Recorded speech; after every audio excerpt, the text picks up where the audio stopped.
নমস্কার, আমি সুজিত। আমার ইউটিউব চ্যানেলের সকল দর্শকদের স্বাগত জানাই। আজকে আলোচনা করতে চলেছি কন্যার কোন দিক থেকে বাস্তু সমস্যা নিয়ে আসে এবং তার প্রতিকার কী হবে সেই নিয়ে আজকের এপিসোড। আপনারা পুরো আলোচনাটি মন দিয়ে শেষ পর্যন্ত শুনবেন।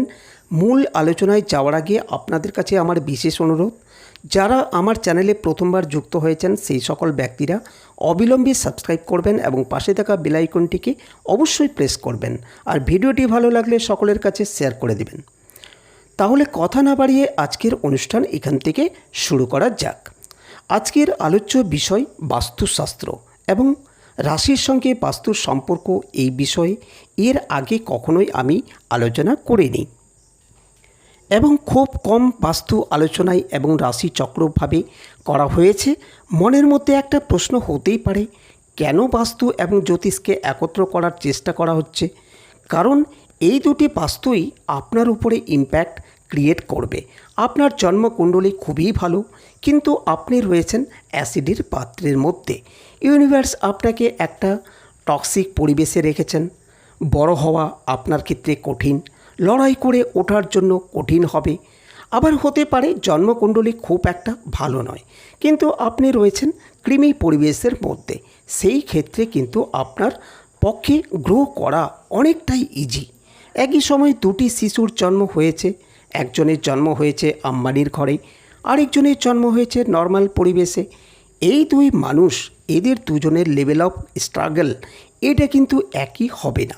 অ্যাটলিস্ট শৈশব দুজনের সম্পূর্ণ আলাদা হবে।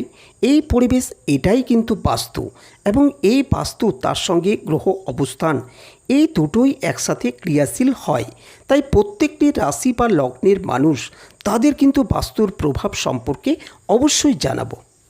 কন্যা কালপুরুষের ষষ্ঠ রাশি বুধের দ্বারা প্রভাবিত এই রাশি, এবং এদের জীবনে ছোট্ট ছোট্ট জিনিস ভীষণভাবে বিচার করে, ভীষণভাবে এফেক্ট ক্রিয়া করে। এরই সঙ্গে সঙ্গে কন্যা পৃথ্বীতত্ত্বের রাশি, এবং তার মধ্যে কিন্তু আমরা জলতত্ত্বের এবং অগ্নিতত্ত্বের আংশিক মিশ্রণ দেখতে পাই। রয়েছে কিছুটা বায়ুতত্ত্বের প্রভাবও। ফলে কন্যার মানুষরা তারা কিন্তু বেশ ইমোশনাল, বেশ সেন্সিটিভ, সেন্টিমেন্টাল, এবং তারই সাথে বেশ কিছুটা পরিশ্রমী। কিন্তু মুড সুইং এর সমস্যা কন্যার ক্ষেত্রে দেখতে পাওয়া যায়। ছোট্ট ছোট্ট বিষয়ে কন্যা কষ্ট পেয়ে থাকেন, তাই তাদের জন্য পরিবেশ ভীষণ ভীষণ গুরুত্বপূর্ণ। একটা লিভিং পরিবেশ, একটা নন লিভিং পরিবেশ। এর মধ্যে নন লিভিং পরিবেশে কিন্তু কন্যার বাস্তু, এই বাস্তুর মধ্যে কিছু লিভিং এলিমেন্টস রয়েছে, যেমন গাছপালা, আশেপাশের প্রাণী, পুকুরের মাছ, প্রত্যেকেরই একটা ইম্প্যাক্ট সেটা রয়েছে। বাড়িতে একটা অ্যাকোরিয়াম রয়েছে, সেটাও কিন্তু কিছুটা লিভিং এলিমেন্টস, কিন্তু এটাকেও আমরা নন লিভিং পার্টসের মধ্যে রাখবো। আর অন্যদিকে লিভিং পার্টসের মধ্যে রয়েছে সেই সমস্ত মানুষজন যারা আপনার সঙ্গে থাকেন, যারা আপনার সঙ্গে রেগুলার সাক্ষাৎ হয়। যাই হোক, এটা কিভাবে ইম্প্যাক্ট ফেলে থাকে? কন্যার মানুষরা অফিস থেকে বাড়িতে আসলেন, বেশ ভালো পরিস্থিতি, বাড়িতে এসেই দেখলেন মুড অফ হয়ে যাচ্ছে। বাড়ির মানুষজন কিছুতেই আপনার কথা শুনছে না, এবং ইচ্ছে করেই তারা আপনার কথা ইরিটেট করে যাচ্ছে। আপনার মনে হচ্ছে যে তাদের ইন্টেনশন রয়েছে আপনাকে ডিস্টার্ব করবার। অবশ্যই আপনার বাড়ির দক্ষিণ পূর্ব দিক ডিস্টার্ব হয়ে রয়েছেন, এটা মনে করতে হবে। মানুষগুলো চেষ্টা করছে আপনাকে ভালো রাখার, কিন্তু তাদের বিহেভিয়ার, তাদের অ্যাটিটিউড আপনার আশাকে মিট করতে পারছে না। মাঝে মাঝে হারিয়ে ফেলছেন টাকা, কোথায় টাকাটা রাখছেন? ছোটোখাটো অল্প অ্যামাউন্ট কিন্তু খুঁজে পাচ্ছেন না। খেয়াল রাখতে হবে আপনার বাড়ির পূর্ব দিকটাকে, সেটা কিন্তু ডিস্টার্ব হয়ে রয়েছে। বাড়ির পূর্ব দিকে এমন কোনো জিনিসপত্র রয়েছে, ম্যাক্সিমাম ক্ষেত্রে একটা কাঁটা গাছ কিংবা ক্যাকটাস জাতীয় এই ধরনের গাছ থাকার সম্ভাবনা রয়েছে, এবং তার কারণেই বারবার অর্থের ক্ষতি সেটা কন্যার ক্ষেত্রে বাড়ছে। টাকা যদি আপনার বারবার হারিয়ে যায়, অথবা কোথাও রেখে দেওয়ার ফলে খুঁজে পাচ্ছেন না, সেভিংস হচ্ছে কিন্তু খুঁজে না পাওয়ার কারণে সেভিংস থেকে টাকাটা তুলে অন্য কোনো উদ্দেশ্যে খরচ করা হচ্ছে। এই সমস্যা ঘটে থাকলে বুঝতে হবে নর্থে ডিস্টার্ব রয়েছে। ঠিক একই রকম সমস্যা দোকান করছেন, ব্যবসা শুরু করছেন, মালপত্র প্রচুর রয়েছে, কিন্তু ফুটফল হচ্ছে না। ব্যবসায় যে মানুষের আনাগোনা, সেটা পারফেক্ট কিছুতেই হচ্ছে না। ক্রমাগত ক্ষতি, লসের সম্মুখীন আপনাকে হতেই হচ্ছে। ফেস ফ্যাক্টর ভীষণভাবে কাজ করছে। এই সিচুয়েশনের কারণ একটাই, আপনার নর্থে ডিস্টারবেন্স রয়েছে। হতে পারে আপনার ব্যবসার ক্ষেত্রটি দক্ষিণমুখী এবং নর্থে আপনার ওয়াশরুম রয়েছে।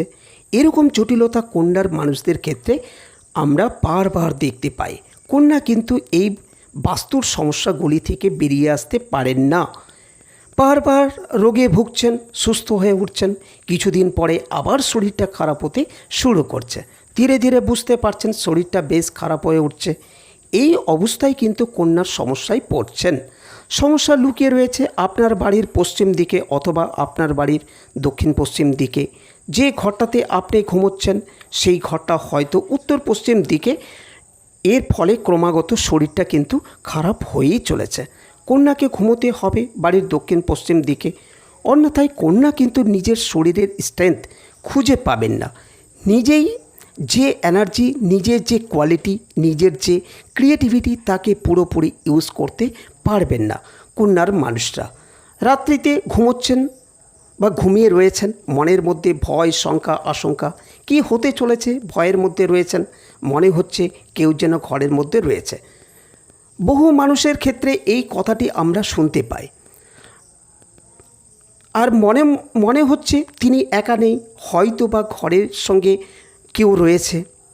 এই সিচুয়েশন কিন্তু ঘটতে পারে কন্যার ক্ষেত্রে, এবং খেয়াল রাখতে হবে যদি এই সিচুয়েশন ঘটে তাহলে অবশ্যই দক্ষিণ পশ্চিম দিকে কিছু ডিস্টারবেন্স রয়েছে। দক্ষিণ পশ্চিম দিকে toilet, commode, safety tank, washroom ইত্যাদি রয়েছে এবং সেটা রেগুলার সুন্দরভাবে পরিষ্কার হচ্ছে না। এই ঘটনা কিন্তু আপনার সঙ্গে ঘটতে পারে। তাই এখান থেকে কন্যার মানুষদেরকে যথেষ্ট সাবধান এবং সচেতন থাকার চেষ্টা করতে হবে। সুতরাং কন্যার উপরে বাস্তুর ইম্প্যাক্ট রয়েছে। বাড়িতে ঢুকছেন, আস্তে আস্তে মাথায় যন্ত্রণা, ব্যথা বাড়ল, মনে হচ্ছে মাথায় পেছন থেকে হালকা যন্ত্রণা আপনাকে ঘিরে ধরেছে। একদম নিশ্চিত থাকতে হবে বাড়ির ব্রহ্মস্থানে কিছু সমস্যা রয়েছে। এই বিষয়গুলি কন্যার ক্ষেত্রে ঘটতে দেখতে পাওয়া যায়। সাধারণত কন্যার মানুষদের বাড়ির অগ্নিকোণের দিকটি অর্থাৎ দক্ষিণ পূর্ব কোণে আমরা সমস্যা দেখতে পাই। দক্ষিণ পূর্ব দিকের কোনো একটি অংশ কাটা অবস্থায় রয়েছে, যেখানে কোনো একটা গ্যাপ রয়েছে। আমরা দক্ষিণ পূর্ব দিকে অগ্নিতত্ত্বের পরিবর্তে জলতত্ত্বের আধিক্য সৃষ্টি হয়েছে, অথবা কোনো না কোনোভাবে দক্ষিণ পূর্ব দিকটাতে প্রচুর বায়ু চলাচল হচ্ছে, যেখানে অগ্নিতত্ত্বর স্টেবিলিটি নষ্ট হচ্ছে। এই ধরনের কিছু না কিছু বিষয় সেটা রয়েছে দক্ষিণ পূর্ব দিকে, এবং তার কারণে কিন্তু তৈরি হচ্ছে সমস্যা। এবার প্রশ্ন হলো, এই যে সমস্যাগুলো, সেখান থেকে কিভাবে কন্যা বেরিয়ে আসবেন? কন্যা রাশি বা লগ্নের মানুষদের সর্বপ্রথম যে দিকটিকে প্রতিকার বা রেমেডি করতে হবে, সেই দিকটি হলো দক্ষিণ পশ্চিম দিক। দক্ষিণ পশ্চিম দিক ঠিক থাকলে কন্যা বাকি সব সামলে নেবে। তাই দক্ষিণ পশ্চিম দিকের স্ট্রেংথ সেটাকে যতটা সম্ভব বাড়িয়ে তুলতে হবে। এটা হচ্ছে প্রথম বিষয়। দ্বিতীয় বিষয়টি হলো উত্তর এবং উত্তর পূর্ব দিকের ওপেননেস, সেটাকে বাড়িয়ে রাখার চেষ্টা করতে হবে। উত্তর পূর্ব দিকে যেন পজিটিভ ঊর্জার ব্যবস্থা থাকে, সেটা হলো লাল লাইট বা আলো জ্বালিয়ে রাখতে হতে পারে। সেই উত্তর পূর্ব দিকে কোনো দেবতার মূর্তি রেখে হতে পারে। এই সমস্ত কাজকর্ম, যেমন কোনো একটা প্রেমময় দেবতার মূর্তি সেটা রাখা যেতে পারে। ধ্যানস্থ শিবের মূর্তি, ধ্যানস্থ বুদ্ধ মূর্তি, এটা রাখা যেতে পারে। এইভাবে আমরা উত্তর পূর্ব দিকে আরও ঊর্জা ক্রিয়েট করতে পারি। এই বিষয়টি কিন্তু আমাদের মাথায় রাখতে হবে। তৃতীয় যে কাজটি আমরা করব সেটি হলো বাড়ির ব্রহ্মস্থানটিকে পরিষ্কার পরিচ্ছন্ন করতে হবে।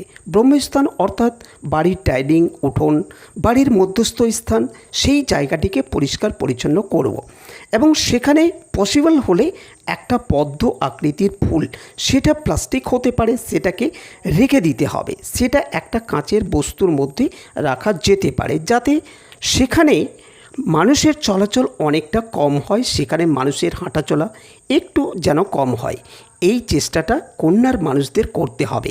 চতুর্থ বিষয়টি নর্থ ওয়েস্ট অর্থাৎ বায়ুকোণে যেটা, সেটাকে একটা বাতাসের চলাচল ব্যবস্থা করতে হবে।